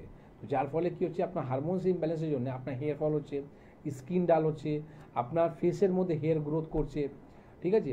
তো এই যে ধরনের যে সমস্যাগুলো আসছে না, সেটা কারণটা হচ্ছে আপনার এই পিরিয়ডের সমস্যা থেকে। তো আপনি একটা সোনোগ্রাফি রিপোর্ট করে দেখা করুন, আগামী দিন এটারও চিকিৎসা আপনার হবেই। আর একটা কথা বলে দিই, যেটা আমরা লাইলিগেন্স নিয়ে খুব শীঘ্রই কিন্তু আমরা স্টার্ট করবো, কি যে কথা দিয়েছিলাম আপনাদেরকে, কি আপনাদেরকে আর পার্লারে যেতে হবে না, আপনি বাড়িতে বসেই বা আপনার ন্যাচারাল ট্রিটমেন্ট নিয়ে, যেখানে আপনার ফেসের মধ্যে হেয়ার গ্রোথ হয়ে যাওয়া বা আপনার স্কিনটা খারাপ হয়ে যাওয়া, হেয়ার ফল হয়ে যাওয়া, ঠিক আছে। তো এই ধরনের যে সাবজেক্টগুলো রয়েছে, যেখানে আপনারা বুটক্স করে কত লক্ষ লক্ষ টাকা মানুষরা কিন্তু খরচা করে ইয়ারলি। তা আপনি এইগুলো না করে, উল্টো পাল্টা কালার না করে, নিজের চুলটাকে নষ্ট না করে প্রপার আপনি কালারটা করান যেখানে আপনার ম্যাচ করবে। তো সেটা আমরা কি করব, সেখানে একটা ডক্টরের সঙ্গে আপনি ভিজিট করে আপনি কাজটা করবেন, যাতে আপনার অথেন্টিক আপনার কিন্তু স্কিনটা ভালো থাকে আর আপনার হেয়ারটা কিন্তু ভালো থাকে। নাহলে আদারওয়াইজ কী হবে, এইরকম এক্সপেরিমেন্ট করতে করতে আপনার কাছে যেটুকু যে বেঁচে চুলটা রয়েছে সেটাও কিন্তু খারাপ হয়ে যাবে। তো এবার চয়েস আপনার, কি আপনি নিজের স্কিনকে নিয়ে হেয়ারকে কেমন রাখতে পারবেন। একদম, তার মানে এনবিপি ইউনানি আয়ুর্বেদ রিসার্চ সেন্টার শুধুমাত্র আপনার স্বাস্থ্য নিয়ে ভাবনা চিন্তা এখন করছে না, আপনার সৌন্দর্য নিয়েও কিন্তু ভাবনা চিন্তা করছে। তাই আপনার হেয়ার বা আপনার স্কিন ওরিয়েন্টেড যে কোনো ধরনের সমস্যা থাকুক না কেন, তার জন্য যোগাযোগ করতে পারেন এনবিপি ইউনানি আয়ুর্বেদ রিসার্চ সেন্টারে। আর আজকে খুব পছন্দের একটি বিষয় নিয়ে আমরা আলোচনা করছি, হার্ট, আমাদের সব থেকে পছন্দের একটি অর্গ্যান বলা উচিত। তো তাকে নিয়ে আমরা কথা বলছি। একটা বিষয় একটুখানি মনের মধ্যে মানে আসছে যে অনেক ক্ষেত্রে দেখা যায় আমার যেরকম সবসময় একটা লো প্রেশারের টেন্ডেন্সি থাকে, অনেকের আবার সবসময় একটা হাই প্রেশারের টেন্ডেন্সি থাকে। একটু ম্যাডামের থেকে জেনে নেবো যে লো প্রেশার বা হাই প্রেশার সেটা কি আমার হার্টের উপর কোনো রকম এফেক্ট ফেলতে পারে, কোনো সমস্যা তৈরি করতে পারে? হাই প্রেশার ডেফিনেটলি আপনার হার্টের উপর একটি এফেক্ট ফেলে। আমি আগেই বললাম যে হাই প্রেশার থাকা মানে হচ্ছে আপনার ব্লাড যে ভেসেল রয়েছে যেগুলোর মাধ্যমে রক্ত আমাদের শরীরের মধ্যে ফ্লো করছে তার মধ্যে একটা টেনশন মানে চাপ বেড়ে যায়। এবার যখন চাপটা বেড়ে যায় তখন হার্টকে আরও বেশি করে সেটা মানে ব্লাডকে পাম্প করতে হয়। সেই ব্লাড পাম্প করার জন্য হার্টকে এক্সট্রা কাজ করতে হয়। আপনার যতটা ক্যাপাসিটি তার থেকে বেশি যদি আপনি কাজ করছেন তাহলে সেখানে আপনার সেলগুলো নষ্ট হয়ে যাবে। সেখান থেকে আপনার যে ব্লাড যেটা পাম্প হচ্ছে সেগুলো ক্লট পর্যন্ত হয়ে যাবে। সেই ক্লটিংগুলো আপনার যে ভেইনগুলো আছে তার মধ্যে একটা অবস্ট্রাকশন করতে পারে। সেখান থেকে আপনার আরও অন্যান্য সমস্যা আসতে পারে। একটা মাত্র হার্ট যে আপনার সারা শরীরে ব্লাডটাকে ফ্লো করছে, যে প্রেশার দিয়ে যে ব্লাডটাকে সারা শরীরে পাঠাচ্ছে, তার থেকে আরও অন্যান্য অনেক সমস্যা আসতে পারে। হাইপার টেনশনের যারা রয়েছেন তাদের ক্ষেত্রে বলবো একটু স্পেশালি একটু নিজের হার্টকে নিয়ে একটু আপনারা একটু কনসিয়াস থাকবেন। কিছু নয়, কার্ডিওমেগালি সামান্য একটা এক্সরে রিপোর্টে চলে আসে, কিন্তু তার থেকে বেশি কিছু আপনার হার্টের সমস্যা হচ্ছে কিনা বেশি না। আপনার যদি প্রেশারের সমস্যা থাকে 6 মাস বা বছরে একবার একটা ইসিজি রিপোর্ট আপনার করান। সিম্পলি একটা ইসিজি রিপোর্ট করুন, তার থেকে আপনি বুঝতে পারবেন আপনার হার্টের অবস্থাটা কিরকম রয়েছে। একদম। এবং তার পাশাপাশি পরের বন্ধুর সাথে একটু কথা বলতে হবে। কে আছেন বলবেন? নমস্কার। নমস্কার, আমি বর্ধমান থেকে বলছিলাম। বর্ধমান থেকে বলছেন? হ্যাঁ বলুন, কে বলছেন? বর্ধমান থেকে বলছি যে আমার একটা প্রশ্ন আছে শরীরের ব্যাপারে। আমি বলছি যে আপনার ওই মানুষের যে লিভার, কিডনি বা প্যানক্রিয়াস যে থাকে বা গলব্লাডার যেগুলো থাকে শরীরের পেটের মধ্যে, ওইগুলো কি আমরা মানে কোনো গুরুপাক খাদ্য গ্রহণ করলে কি লিভার, কিডনি বা প্যানক্রিয়াসে এইসব কোনো ক্ষতি হতে পারে? মানে লিভার, কিডনি অর্গানের কোনো ক্ষতি হয় গুরুপাক খাদ্য আপনি গ্রহণ করেন খাইয়ে? মানে আপনি বলছেন কি আপনার লাইফস্টাইলের মধ্যে কি রকম আপনাকে এই অর্গানগুলোকে বাঁচাতে গেলে কোন খাবারগুলো খেতে হবে, তাই তো? হ্যাঁ, আমি যদি মানে খুব গুরুপাক খাবার ডিম খাওয়া এইসব বেশি থেকে কি কিডনি বা লিভারের ক্ষতি হতে পারে? গুরুপাক খাবার যদি খায় তাহলে কি কোনো ক্ষতি হতে পারে কিনা, মানে আপনি কি বাইরের খাবার দাবার একটু বেশি খান? না খাই, মানে আমি কম খাই। আমি না, এটা জেনে রাখা ভালো, জেনে রাখা ভালো। স্যার যদি বলেন যে না অসুবিধা নেই তাহলে আপনি স্টার্ট করতে পারেন। ওকে, আপনি শুনুন, আমরা অবশ্যই শুনে নেবো আপনার জন্য। দেখুন, আপনি এটা ভালো প্রশ্ন করলেন। এখানে আপনার কোনো সমস্যা নেই, আপনি কিন্তু জানতে চাইছেন, এটা কিন্তু ভালো জিনিস। যে কোনো জিনিসে জেনে নেওয়ার দরকার আছে। তো অবশ্যই যখন আপনি কোনো বাইরে জাঙ্ক ফুড, ফাস্ট ফুড যদি বেশি খান বা রিচ খাওয়া যদি বেশি হয়, সেটা কিন্তু আপনার অর্গানটাকে উপরে একটা খারাপ সৃষ্টি হয়। আফটার 40 আর বিফোর 40 আমাদের আয়ুর্বেদ মধ্যে বলা রয়েছে কি 40-এর পর কিন্তু আপনাকে খাবারগুলো খুব সিম্পল করে দিতে হয়। মানে আপনাকে ননভেজ থেকে যদি আপনি ভেজ হয়ে যান তাহলে কিন্তু আপনার আয়ুটা বাড়বে। কারণটা হচ্ছে কি 40-এর পর আমাদের অর্গানগুলো উইক হয়ে যায়। তো সেই কারণের জন্য আপনাকে খাবারগুলো যত আপনি সিম্পল খাবার খাবেন তত কিন্তু ভালো থাকবেন। তো একটু আপনি চেষ্টা করুন। এই যে প্রশ্নটা করলেন এটা খুব ভালো জিনিস, যেটা আফটার 40 যদি আপনি নিরামিষ হতে পারেন আপনার জন্য বেটার। যদি না হতে পারেন তো খুব আপনাকে লিমিটে থাকতে হবে, যেরকম আপনার তেল মশলাটা একটু কম ব্যবহার করবেন বা আপনি উইকলি খাবেন, এইরকম আপনার খাবার স্টাইলের মধ্যে থাকা দরকার। একদম। তাহলে অনেক কিছু জানা যায় না, অনেক কিছু শেখা যায়, অনেক কিছু বোঝা যায় যদি এই অনুষ্ঠানের সাথে আপনি থাকেন। আপনার অধিকার রয়েছে, আপনি এই ধরনের প্রশ্ন কিন্তু করতে পারেন। শুধুমাত্র আমার হার্টের সমস্যা, আমার লিভারের সমস্যা, আমার মাথার সমস্যা, আমার পেটের সমস্যা, এই ধরনের প্রশ্ন ছেড়ে এরকম প্রশ্ন করুন যে ডাক্তারবাবু কি করলে ভালো থাকবো, কিভাবে চললে অনেক বেশি দিন পর্যন্ত সুস্থ থাকবো। আর যে মানুষগুলো পৌঁছে গিয়েছেন এনবিপি ইউনানি আয়ুর্বেদ রিসার্চ সেন্টারে, তারা ভালো আছেন, তারা ভালো কিছু কথা আপনাদের জন্য জানাতে চেয়েছেন, তো সেই মানুষগুলোর কথা শুনবো না তা তো হয় না। তো চলুন তাদের একটু কথা শুনে নিই, তারপর ফিরে আসবো অনুষ্ঠানে। ম্যাডাম, আপনার নাম কি? অপর্ণা ব্যানার্জি। আপনি কোথা থেকে এসেছেন? আমি কাঁচরাপাড়া থেকে এসেছি। আচ্ছা, আপনি এনবিপিতে কি সমস্যা নিয়ে এসেছিলেন? আমার ঘাড়ে আর কোমরে ছিল কন্ডাইলাইসিস, ওই সমস্যা নিয়ে আমি এসেছিলাম। আচ্ছা, আপনি এই রোগে কতদিন ধরে ভুগছিলেন? আমি তাও 2 বছর। 2 বছর ধরে। কেমন কন্ডিশন নিয়ে এসেছিলেন যখন আপনি প্রথম এখানে এলেন? হাঁটতে চলতেই পারতাম না। আমি একদম মানে হাঁটু থেকে শুরু করে মাজা থেকে শুরু করে সব জায়গায় আমার যন্ত্রণা ছিল। আচ্ছা, 2 বছর ধরে এরকম ভুগছিলেন? 2 বছর ধরে আমি টানা ভুগেছি। আচ্ছা, এখানে কতদিন আগে এসে দেখিয়েছেন? এখানে 15 দিন আগে এসেছি আমি। 15 দিন আগে এসেছেন? হ্যাঁ। এবং ডাক্তারবাবুকে দেখিয়ে ওষুধ নিয়েছেন? ওষুধ নিয়েছি, 15 দিনের ওষুধ দিয়েছিল ডাক্তারবাবু আমাকে। আচ্ছা, তো 15 দিন পর আজকে যে এসেছেন আপনি এখন কেমন আছেন? অনেক ভালো, অনেক ভালো। 15 দিনে আমি ভাবতে পারিনি আমার এরকম রোগ এতটা কমে যাবে। আচ্ছা, আগের যে সমস্যাগুলো ছিল সেগুলো এখন আছে কি? না, এখন আর নেই। এখন ঘাড়ে টাড়ে ব্যথা ছিল আমার, সেগুলো নেই। আর এখন হাঁটাচলা করতে পারছেন? হ্যাঁ হ্যাঁ হ্যাঁ, হাঁটা চলা করতে পারছি। আচ্ছা, আর আপনি যে ধরুন এখন চলাফেরা করছেন তাতে ওই কষ্টগুলো হচ্ছে না? না না না, আগের মতো ওই কষ্টগুলো আর হচ্ছে না। আচ্ছা, তো আপনাকে একটু জিজ্ঞাসা করছি, যারা দর্শকরা আপনার এই ভিডিওটা দেখছে তাদের জন্য কি বলবেন? তাদের জন্য বলবো যে একবার এসে দেখুন, 15 দিন পরে বুঝতে পারবেন যে ডাক্তারবাবু কি ওষুধ দেয় আর কতটা শরীর ভালো থাকে। আপনাকে অসংখ্য ধন্যবাদ। এনবিপি ইউনানি আয়ুর্বেদ রিসার্চ সেন্টারের অনুষ্ঠানে আরো একবার আপনাদের সকলকে জানাবো অনেক অনেক স্বাগত। বিভিন্ন বিষয় নিয়ে আমরা আলোচনা করি, আর সেই বিষয়গুলো নিয়ে আমাদের ধারণা থাকার প্রয়োজনীয়তা রয়েছে। সব বিষয়গুলো নিয়ে শুনতে আমাদের ভালো লাগে, জানতে আমাদের ভালো লাগে, তবে একটা বিষয় বা একটা রোগের নাম শুনলে কিরকম যেন একটা শিহরণ জাগে, কিরকম একটা ভয় লাগে, কিরকম একটা অস্বস্তি ফিল হয়। আর শুধু ভগবানের কাছে এই প্রেয়ারটাই করতে ইচ্ছা করে যে ঈশ্বর আমার পরিবারে কাউকে এই সমস্যাটা দিও না। সেই সমস্যাটার নাম ক্যান্সার। কারণ এখনো কোথাও আমাদের মনে কিন্তু ধারণা রয়েছে ক্যান্সারের কোনো রকমের আনসার নেই, অর্থাৎ ক্যান্সার হলে মৃত্যু অবধারিত বা মৃত্যুর দিকে এগিয়ে যাওয়ার সম্ভাবনা অনেক বেশি প্রবল হয়ে যায়। এনবিপি ইউনানি আয়ুর্বেদ রিসার্চ সেন্টার সেখানে ক্যান্সার নিয়ে কি রিসার্চ করছেন, কি ভাবনা চিন্তা করছেন, এবং আপনার কি ধারণা আছে যে ক্যান্সার নিয়ে একজন আয়ুর্বেদ সংস্থাও ভাবনা চিন্তা করতে পারেন এবং ভালো কিছু রেজাল্ট আপনাকে দিতে পারেন, বা ক্যান্সার বিষয়ে তারা কি করলেন, কত দূর এগোলেন, সব বিষয়গুলো নিয়ে আজকে আপনাদের জন্য আমরা একটু আলোচনা করব। আমাদের সঙ্গে উপস্থিত রয়েছেন এই সংস্থার সিএমও অবশ্যই ডক্টর এন ভট্টাচার্য, তাকে জানাবো অনেক অনেক ধন্যবাদ এবং স্বাগত। এবং তার পাশাপাশি রয়েছেন অবশ্যই chief medical director doctor B Sharma, স্যারকেও জানাবো অনেক অনেক ধন্যবাদ এবং স্বাগত। এবং আমরা আজকে ক্যান্সারের বিষয়টা নিয়ে একটু আলোচনা করবো স্যার। জানি না কেন এই বিষয়টা নিয়ে আলোচনা করতে গেলেই আমি একটু তোতলে যাই, খুব একটা ভালো লাগে না আমার বিষয়টা নিয়ে আলোচনা করতে। তাও সকলের জন্য আলোচনা, অনেকে রিকোয়েস্টও করেছেন যে স্যার অনেকদিন ক্যান্সার নিয়ে টিভির পর্দায় কোনো বার্তা দিচ্ছেন না, তো আজকে যদি কিছু বলেন আপনি। দেখুন, ক্যান্সার যেটা আছে অনেক ধরনের ক্যান্সার হয়, ব্লাড ক্যান্সার হয়, আপনার ব্রেস্ট ক্যান্সার হয়, আমাদের অনেক অর্গানে যে ক্যান্সারগুলো হয়, লিভারে ক্যান্সার হয়। তো এই যে ক্যান্সার হওয়ার কারণটা কেন হয়, বা ক্যান্সার হলেই যা মানুষরা কি অপারেশন করতে হবে, রেডিয়েশন করতে হবে, কেমো নিতে হবে, এগুলো করার পরও কি আমরা ভালো হতে পারবো?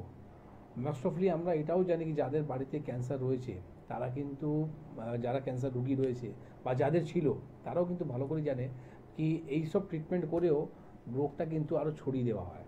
ঠিক আছে, স্প্রেড যে হয়, কারণটা হচ্ছে কি দেখুন, আপনার এই যে ক্যান্সারের সমস্যাটা, মানে আমরা বারবার বলেছি কোনো রকম সার্জিক্যাল কাজ করতে নেই। মানে ক্যান্সার হচ্ছে একটা দূষিত ঘা। এবার দূষিত ঘাকে যখন আপনি কোনো ক্যাঁচি লাগাবেন বা ছুরি লাগাবেন, সেখানে যদি আপনি কোনো সার্জিক্যাল যদি কাজ করবেন তাহলে কী হবে, এটা ছড়াবে।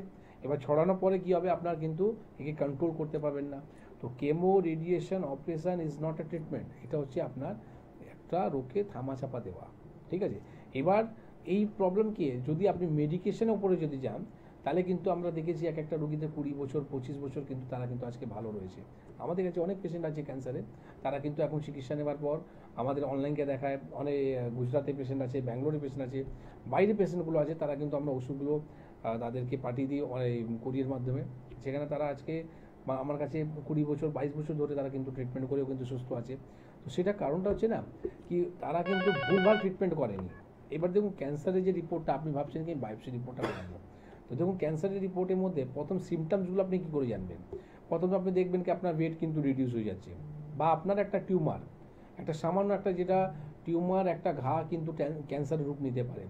অনেক পেশেন্টরা আছে যারা বাল্কি ইউট্রাস বা ইউট্রাসের মধ্যে ফাইব্রয়েড হয়ে যাওয়া, মানে একটা মহিলাকে যদি আপনার বাচ্চা ঘরের মধ্যে যদি টিউমার হয়ে যাওয়া, এটা সাধারণ ব্যাপার, কিন্তু এখানে ক্যাজুয়ালি নেওয়া হয়।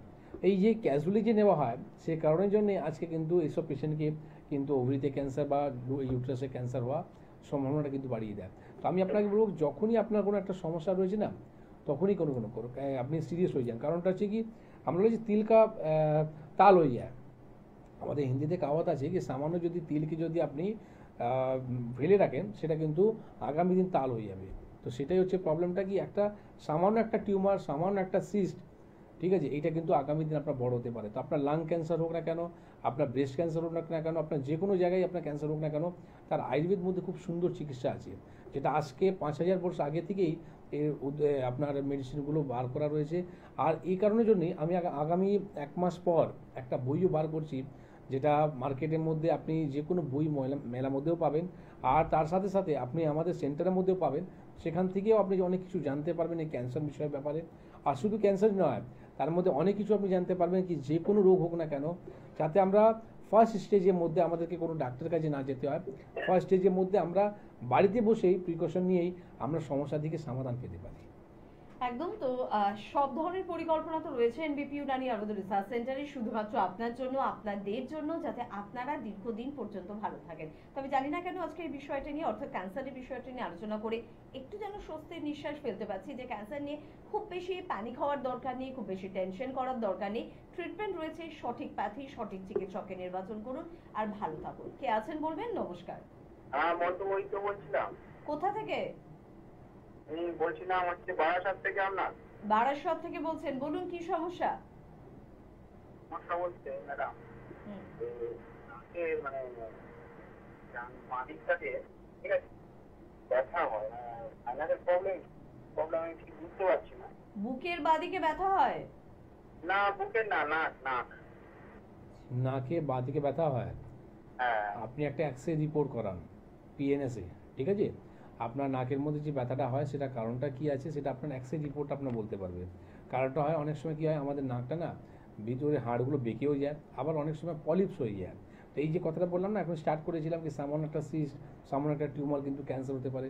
তো ঠিক ওই রকমই যখন এই যে পলিপসটা কী করে, আপনার নোজের আমাদের নাকের যে নিঃশ্বাস নেওয়ার যে নলিটা রয়েছে সেটা কিন্তু বন্ধ হয়ে যায়, যার ফলে কি আমরা না মুখ থেকে নিঃশ্বাস নিতে হয় আমাদেরকে।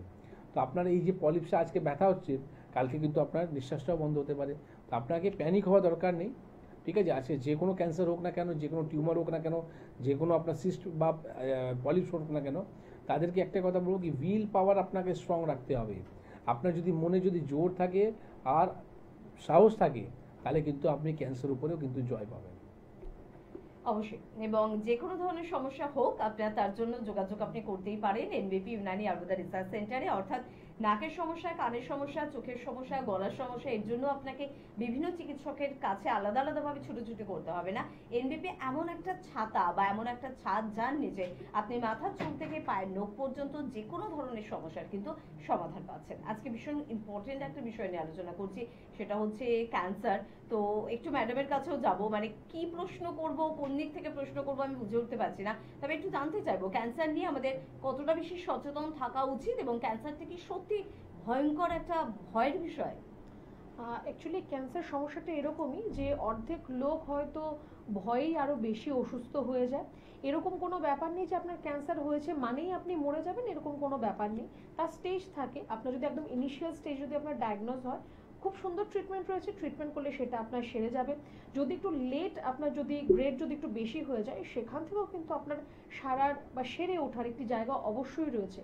এবার ক্যান্সারের যে সেলগুলো, সেগুলো আমাদের শরীরের মধ্যে প্রত্যেকদিন দ্বিগুণ আকারে বাড়তে থাকে। মানে আপনার 2 থেকে 4টে হবে, 4টে থেকে 16টা, 16টা থেকে 32টা, এরকম ভাবে বাড়তে থাকে। তার জন্য রেপিডলি, খুব তাড়াতাড়ি আমাদের শরীরের মধ্যে ছড়িয়ে যায়।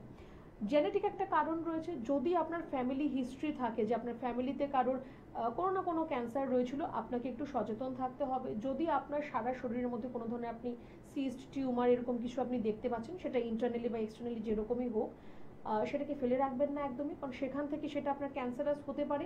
অনেক দিন ধরে যদি আপনার শরীরের মধ্যে কোনো ঘা বা ক্ষত এরকম কিছু থাকে, তার থেকেও কিন্তু আপনার ক্যান্সার হতে পারে।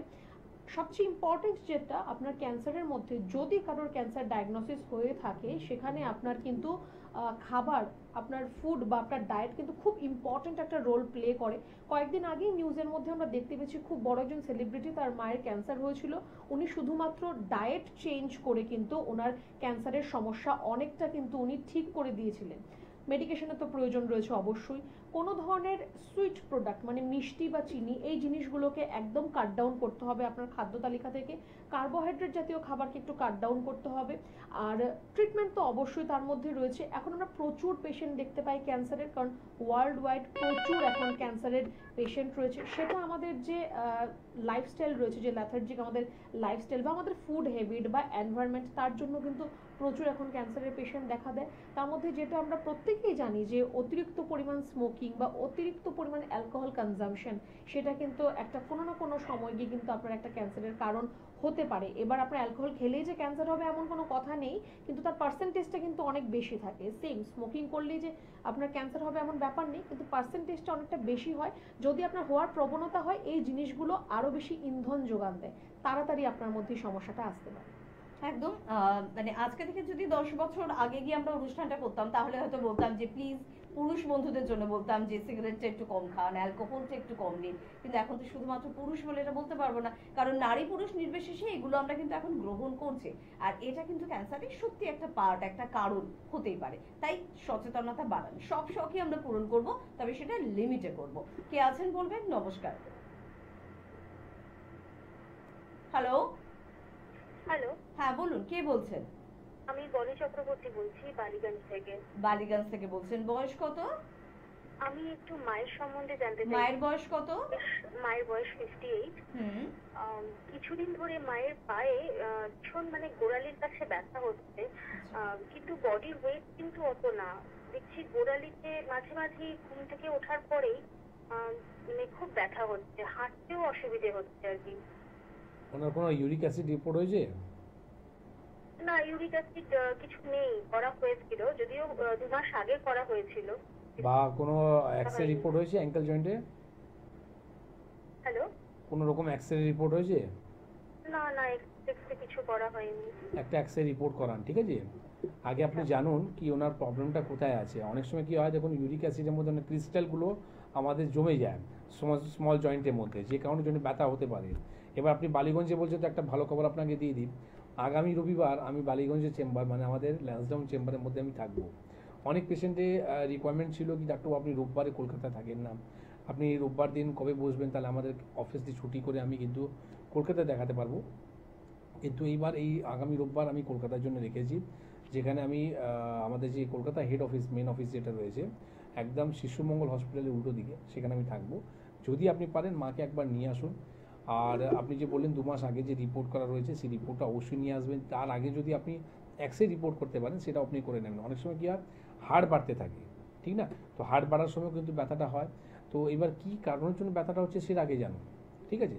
যদি আপনি না জানতে পারেন, সেটা আমরা জানাবো, সেটা আমরা দেখবো প্রপারলি প্র্যাকটিক্যালি জায়গাটা দেখার পর। যদি কিছু ডায়াগনোসিস করতে হয় বা কোনো রিপোর্ট করতে হয়, সেটা আপনাকে বলে দেবো, সেই রিপোর্টটা করান। যেখানে উনি সামান্য আর্লি স্টেজ যদি রয়ে থাকে, তাহলে কিন্তু তাড়াতাড়ি কিন্তু ভালো হতে পারবে। কিন্তু এইরকমই যদি আপনি ফেলে রাখেন, যে কোনো রোগই হোক না কেন, ছোট থেকে বড় হয়।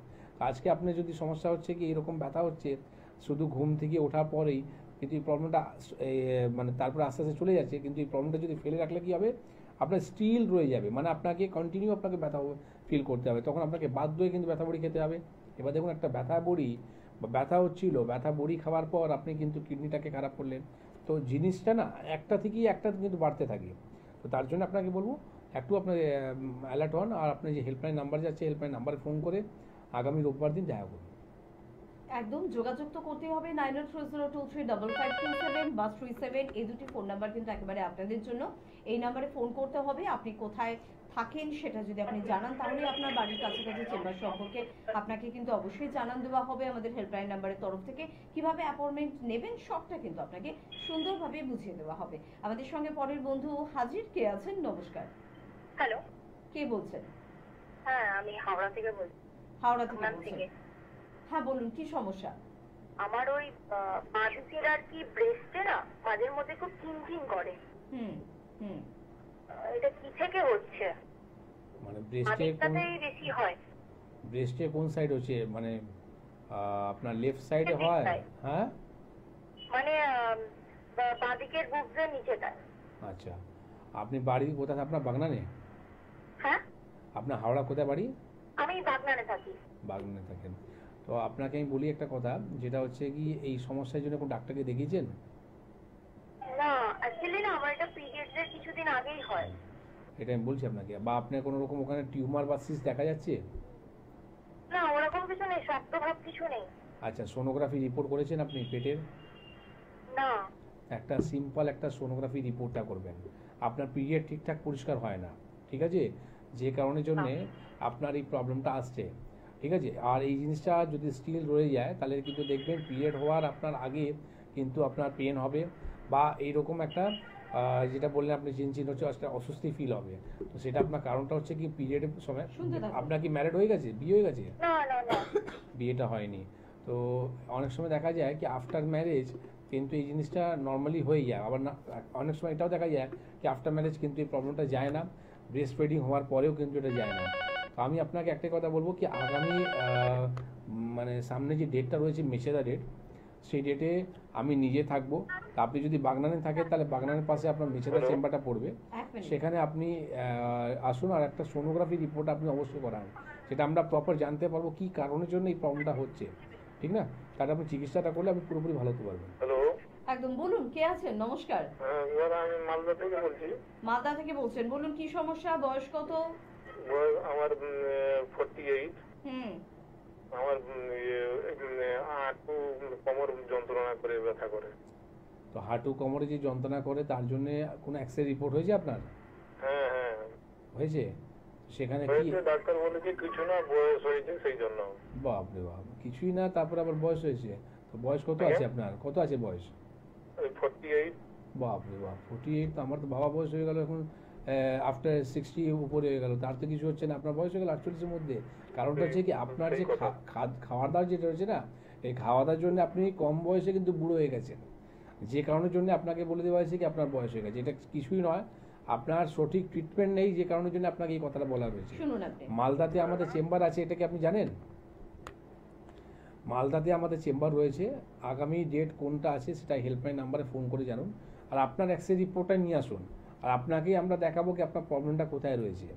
হয়তো যে ডাক্তারকে দেখিয়েছেন তারা হয়তো কোনো কোয়ার ডাক্তার আছে, সে আপনাকে বলতে পারছে না কি প্রবলেমটা কোথায় রয়েছে। যদি লাম্বার স্পন্ডিলাইসিস হয়ে থাকে বা অস্টিওআর্থাইটিস হয়ে থাকে, সেই কারণের জন্য কিন্তু ব্যথাটা আসতে পারে।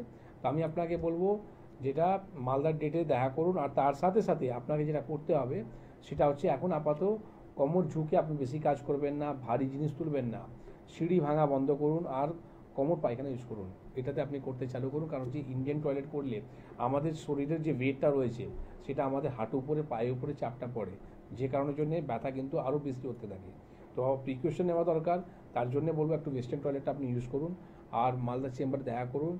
মাত্র আপনার 2 সপ্তাহ ওষুধ খাওয়ার পরে কিন্তু দেখতে পারবেন আপনি কিন্তু ভালো থাকবেন, আর এই রকম ভুলভাল সমস্যা থেকে আপনি বেরোতে পারবেন। একদম। আজকে আমাদের বিষয়টা ক্যান্সার, একটু ম্যাডামের কাছে যাব, কারণ বর্তমানে সত্যি ব্রেস্ট ক্যান্সারের প্রবণতা বাড়ছে, এবং ক্যান্সার নিয়ে যখন আলোচনা করছি অনেক মহিলারা ভাবছেন আরে আমার বুকে তো একটা চিনচিন ব্যথা হচ্ছে, কিছু একটা হাতে একটা আমার গাটের মতন ফিল হচ্ছে, তাহলে বোধহয় আমার ব্রেস্ট ক্যান্সারের একটা সম্ভাবনা শুরু হয়ে গেল। এই টেনশন অযথা করবেন না, একটু ম্যাডামের থেকে শুনবো যদি মহিলাদের ব্রেস্ট ক্যান্সারের প্রবণতা আসে তার সিমটমস গুলো ঠিক কিরকম হতে পারে। দেখুন, ব্রেস্ট ক্যান্সারে যেটা ইম্পর্টেন্ট সেটা হচ্ছে যে আপনার ব্রেস্টের মধ্যে কোনো লাম্প বা টিউমারের মতো আপনার একটা অনুভব হবে, কিন্তু প্রত্যেকটা লাম্প বা টিউমার যে আপনার ক্যান্সারাস সেটা কিন্তু একদমই নয়। যদি আপনার যেটা টিউমারের মতো শক্ত যদি কিছু আপনার ব্রেস্টের মধ্যে মনে হচ্ছে, সেটা যদি মুভেবল হয়, যে আপনার এক জায়গা থেকে আরেক জায়গা আপনার সরছে, সেটা কিন্তু ক্যান্সারাস নয়। কিন্তু যদি এক জায়গায় স্টিফ থাকে, যে আপনি যেখানে লাম্পটা দেখতে পাচ্ছেন সেখানেই থাকছে, ওটা মুভ করছে না এক জায়গা থেকে আরেক জায়গা, সেখানে কিন্তু একটু চিন্তার কারণ অবশ্যই রয়েছে। সেটা হয়তো আস্তে আস্তে দেখতে পাবেন যে সেটা আপনার গ্রোথ হচ্ছে, বড় হচ্ছে আপনার লাম্পটা। তো সেখান থেকে আপনাকে একটা মেমোগ্রাম করতে পারেন আপনি, বা একটা সিম্পল ইউএসজি করতে পারেন। কোনো ধরনের এফএনএসি বায়োপসি এসব করার ইনিশিয়ালি কোনো প্রয়োজন নেই। আপনি একটা মেমোগ্রাম বা একটা আপনার ইউএসজি করলে আপনার মোটামুটি চলে আসবে যে আপনার টিউমারটা কি ধরনের টিউমার, সেটা ম্যালিগন্যান্ট না বিনাইন না কি অবস্থায় রয়েছে। আর তার সাথে একটু ব্যথা অনুভব হওয়া সেটাও আপনার হতে পারে, একটু ওয়েট মনে হবে বেশি আপনার ব্রেস্টে, যেরকম হওয়া প্রয়োজন আপনার তার থেকে একটু ওয়েট বেশি মনে হতে পারে। কোনো ধরনের যদি এরকম সিমটমস আপনি দেখছেন, ফেলে রাখবেন না, সেলফ এক্সামিনেশন করা খুবই প্রয়োজন, আপনি নিজে এক্সামিন করতে পারেন। আরেকটা জিনিস, যদি আপনার ব্রেস্টের মধ্যে কোনো লাম্প থাকে সেটা কিন্তু আপনার হাতের নিচের দিকে মানে এক্সিলার দিকে কিন্তু এক্সটেন্ড করতে পারে, তো সেটাও একটু নিজে একটু পরীক্ষা করে দেখবেন। তারপর তো অবশ্যই একটু ডক্টরের সাথে পরামর্শের প্রয়োজন রয়েছে। একদম। পরের বন্ধুর সঙ্গেও কথা বলার প্রয়োজনীয়তা রয়েছে, কি আছেন বলবেন। নমস্কার। হ্যালো, আমি রূপাঞ্জনা বলছি, কোথা থেকে? বাঁকুড়া বিস্কুট। বাঁকুড়া থেকে বলছেন, বলুন কি সমস্যা, বয়স কত? আমার বয়স 42। আমার এই কোমর যন্ত্রণাটা 4-10 দিন ধরে কোমরের যন্ত্রণা, হাঁটুর যন্ত্রণা হচ্ছে। আচ্ছা, বয়স কত বললেন? 42। আচ্ছা, আপনার কি কোমরে এক্সরে রিপোর্ট করা আছে? না, কোনো রিপোর্ট এখনো করিনি। এই ওষুধ খাচ্ছি, মেডিসিন খাচ্ছি। রিপোর্ট করেননি, ওষুধ খাচ্ছেন, তো ভালো হবেন কি করে? আপনি আগামী রোববার চলে যান আমাদের বাঁকুড়া চেম্বারে, ঠিক আছে? সামনে রবিবার বাঁকুড়াতে আমাদের চেম্বার আছে। আপনার হেল্পলাইন নাম্বারে ফোন করুন, দেখুন যে লাস্টে 2737 আছে, এই নাম্বারে ফোন করে বাঁকুড়া চেম্বারে গিয়ে আপনি দেখান। সবথেকে আপনি বড় ভুল করছেন কি আপনি কোনো রিপোর্টই করেননি, আর আপনি বলছেন কি আমি ওষুধ খেয়ে যাচ্ছি। তার মানে কিসের ওষুধ খাচ্ছেন? আপনি ব্যথা কমানোর জন্য ওষুধ খাচ্ছেন, যেটা খেলে কিন্তু আপনার ব্যথাটা হয়তো কমছে মা, কিন্তু আপনি ভালো হতে পারবেন না। আগামী দিন আপনি কোমর ঝুঁকে যাবে আপনার, আপনি সোজা হয়ে দাঁড়াতে পারবেন না। কারণটা হচ্ছে কি আপনার দেখুন একটা সাধারণ মানুষের জোর নেই হাঁটার জন্য, তাকে আপনি কি করলেন, ব্যথা বড়ি খাওয়ানোর পর আপনি হাঁটাতে চালু করলেন, তাতে কি হলো আমাদের হার্টের উপরে আরও বেশি প্রেশার পড়লো। তো যখন ওষুধ অ্যাকশনটা শেষ হয়ে যাবে তখন আর কি হবে, আপনি আরও বেশি ব্যান্ড হয়ে যাবেন, ঠিক আছে? তো ভুলভাল ওষুধটা না খেয়ে সঠিক চিকিৎসাটা করান। আগামী যেটা বললাম রোববারে বাঁকুড়ার ডেট আছে, ডক্টর হালদার থাকবেন সেখানে গিয়ে দেখা করুন যাতে আপনি পুরোপুরি ভালো হতে পারেন। এনবিপি ট্রিটমেন্ট মানে কিন্তু সম্পূর্ণ আয়ুর্বেদ ট্রিটমেন্ট, এটা কিন্তু আপনারা প্রত্যেকেই জানেন। এবং এই আয়ুর্বেদ অভিজ্ঞ চিকিৎসক যারা এনবিপির সঙ্গে যুক্ত, তারা প্রত্যেকটা দিন তাদের পড়াশোনার মধ্যে দিয়ে, তাদের অভিজ্ঞতার মধ্যে দিয়ে, রিসার্চ ওয়ার্কের মধ্যে দিয়ে প্রচেষ্টা কিন্তু করছে জটিল থেকে জটিলতর সমস্যার সমাধানটা আপনাদের খুঁজে দিতে। তার মধ্যে অন্যতম ক্যান্সার, আর ক্যান্সার নিয়েও কিন্তু কাজ চলছে, প্রচুর পেশেন্ট কিন্তু রয়েছে অবশ্যই এনবিপির যারা ক্যান্সারে আক্রান্ত, এবং তারা কিন্তু ভালোর দিকে কিন্তু যাচ্ছে। আমি একটু স্যারের কাছেও যাবো, যেহেতু মহিলাদের ব্রেস্ট ক্যান্সার নিয়ে আলোচনা করলাম স্যার, আমরা যখন হেল্পলাইন নাম্বার ধরতে হয় কথা বলি তখন অনেক পুরুষ বন্ধুরা ফোন করে কিন্তু বলে প্রোস্টেট ক্যান্সারের ট্রিটমেন্ট কি রয়েছে এনবিপিতে? তো সেই উত্তরটা একটু শুনুন। ক্যান্সার তো আবার আলাদা হয় না কি, প্রোস্টেটের মধ্যে কি আলাদা ক্যান্সার হলো, বা ব্রেস্টের মধ্যে আলাদা ক্যান্সার হলো, বা লাংসের মধ্যে আলাদা ক্যান্সার হলো? তো লাংস তো ছেলেদেরও একই আছে, মেয়েদেরও একই আছে, ঠিক না? তো আপনাকে যে কোনো ক্যান্সার হোক না কেন তার চিকিৎসা আছে। তাকে আপনাকে, যেটা ম্যাডাম একটা খুব ভালো কথা বললেন, যেটা হচ্ছে কি আপনাকে ভয় পেতে হবে না, আপনাকে তার সামনা করতে হবে। ক্যান্সার হয়েছে মানে আমি কি মরে যাব সেটা নয়, ঠিক না? আপনাকে যদি মনে যদি জোর থাকে তাহলে কিন্তু ক্যান্সার থেকে আমরা জয় পেতে পারি। ক্যান্সারের ভয়তে কিন্তু অর্ধেক রুগী মরে যায়, ঠিক আছে? ক্যান্সার থেকে রুগী মরে না। আপনি দেখুন যদি ওরাল ক্যান্সার হয়ে থাকে, আজকে আপনি সিগারেট খাচ্ছেন, সিগারেটে কৌটো উপরে লেখা আছে, আপনার ছবি দেওয়া আছে ভালো করে কীভাবে ক্যান্সার হবে। আপনি যখন বই দেখতে যান সেখানে বই দেখার আগেই আপনাকে দেখাচ্ছে কি ক্যান্সার কিসের হতে পারে, ঠিক আছে? আপনাকে বই হওয়ার আগেই কিন্তু আপনাকে দেখাচ্ছে কি পিরিয়ডের সময় আপনি প্যাড যদি না ব্যবহার করেন তাহলে কিন্তু আপনাকে ক্যান্সার হতে পারে। কিন্তু আমরা সব কিছু জানার পর আজকেও কিন্তু মেয়েরা বা মহিলারা কিন্তু কাপড় ইউজ করে। এইটা আবার কি ধরনের কথা? আপনার কাছে কি পয়সা নেই? ঠিক আছে, যদি নেই তার জন্যও কিন্তু দেখুন আজকে গভর্নমেন্ট কত ভালো হেল্প করছে। তাদের জন্য জেনারিক মেডিসিনের মধ্যে খুব কম পয়সায় প্যাড বার করেছে, যারা কিন্তু ব্যবহার করতে পারে। এটা বলা উচিত, কারণ হচ্ছে গ্রামের সাইডে কিন্তু এখনও মানুষরা কিন্তু এইসব জিনিসটার উপরে কি বলে কি না আমরা কেন খরচা করব, কাপড় ইউজ করব। আরে এইসব করে তো আপনি আজকে ভাবুন যখন ক্যান্সার হয়ে গেল আপনি জীবন হারাতে পারেন। আপনি মানে গাদা আপনার ওষুধ লাগছে কিন্তু রুগীকে বাঁচাতে পারছেন না, সেখানে আপনি সামান্য পয়সা দিয়ে আপনি একটা প্যাড কিনতে পারতেন না, ঠিক না? এই যে বললেন না সিগারেট পিনে সে ফুফু করনে সে आपका नहीं होगा स्टाइल, তো এত সুন্দর আমরা শুনি কিন্তু কতটা আমরা মানি? এগুলো না মানার কারণের জন্যই আজকে আপনাকে এরকম সমস্যাগুলো ভুগতে হচ্ছে। তো এগুলো আপনাকে কেয়ার করতে হবে। একদম। যিনি আছেন তিনি আমাকে একটা মিনিট একটু সময় দিয়ে দেবেন, চট করে আরেকবার আমাদের বন্ধুদের জন্য যারা হয়তো এই মুহূর্তে টিভির সামনে উপস্থিত হলেন তাদের জন্য জানিয়ে রাখবো যে বনগাঁয় কিন্তু আমাদের চেম্বার রয়েছে।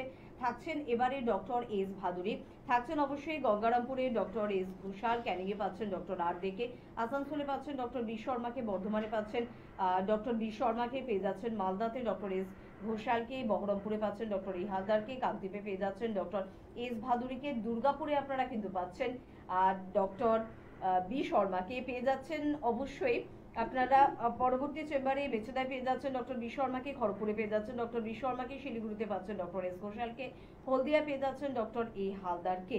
আমাদের সঙ্গে বন্ধু আছেন, একটু কি কথা বলে নেবো, আমরা একটু অ্যাড্রেসটাই বলে নিই। আপনারা পেয়ে যাচ্ছেন অবশ্যই কিন্তু আগরতলায় ডক্টর এন ভট্টাচার্যকে, শিলচরে পেয়ে যাচ্ছেন ডক্টর এস ভাদুরীকে, বাঁকুড়ায় পেয়ে যাচ্ছেন ডক্টর এ হালদারকে, আরামবাগে পাচ্ছেন ডক্টর এ হালদারকে, আলিপুরদুয়ারে পেয়ে যাচ্ছেন ডক্টর এস ঘোষালকে, পাচ্ছেন অবশ্যই জামশেদপুরে ডক্টর এন ভট্টাচার্যকে, গুয়াহাটিতে ডক্টর এস ঘোষালকে, পুরুলিয়ায় পাচ্ছেন ডক্টর এ হালদারকে, ঝাড়গ্রামে পাচ্ছেন ডক্টর এ হালদারকে, ডিব্রুগড়ে আপনারা কিন্তু পেয়ে যাচ্ছেন ডক্টর এস ঘোষালকে। এছাড়া কিন্তু আপনাদের জন্য চেম্বার রয়েছে মধ্যমগ্রামে, আপনারা পেয়ে যাচ্ছেন হাজরায়, আপনারা কিন্তু পেয়ে যাচ্ছেন অবশ্যই কিন্তু আপনারা পাচ্ছেন হাতিবাগান চৌমাথার একদম কাছে পেয়ে যাচ্ছেন খিদিরপুরে।